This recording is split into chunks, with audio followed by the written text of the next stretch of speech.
This is a tough one. I'm going to do the best I can. Please remember, I am not a lawyer, okay? But my understanding is back in January of 2025, Illinois passed a law that says in Illinois, if your insurance is in Illinois and they're providing either a new or renewed plan, it needs to have some sort of hearing aid coverage that's medically necessary for the patient.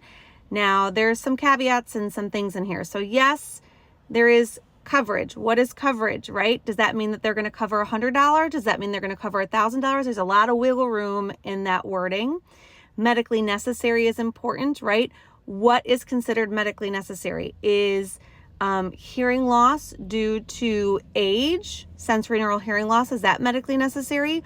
Or is it only if it's due to an ear infection or cholesteatoma or an acoustic neuroma, right? What does that mean?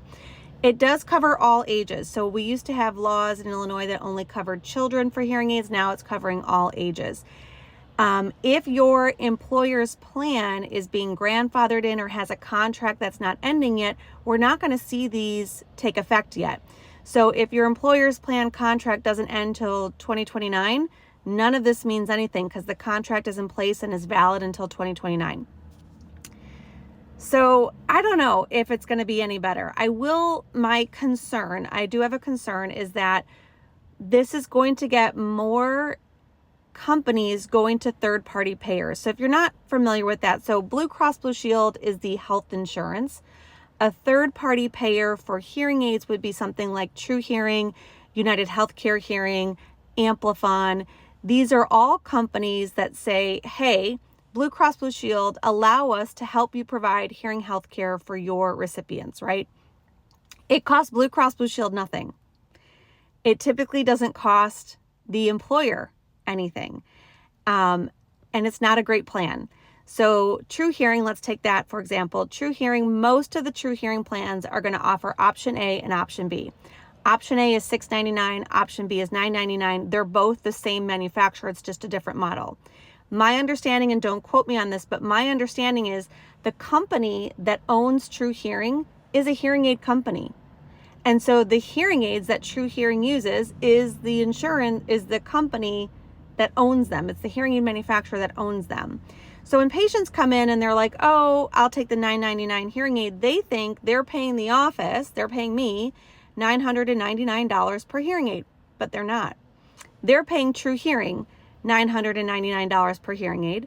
True Hearing then buys the hearing aid from its owner company, who then ships it directly to the office. True Hearing then pays the office a fitting fee.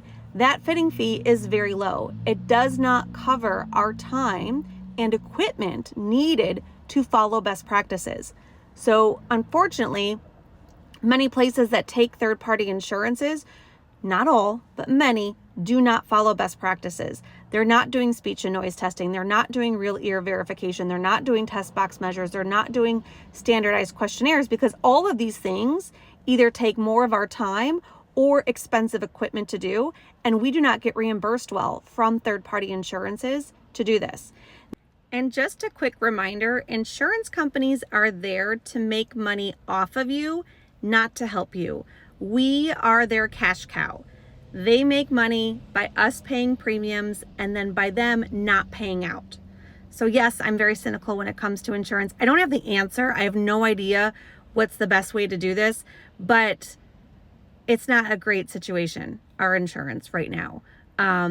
So yeah, again, this was my best interpretation of what the law says.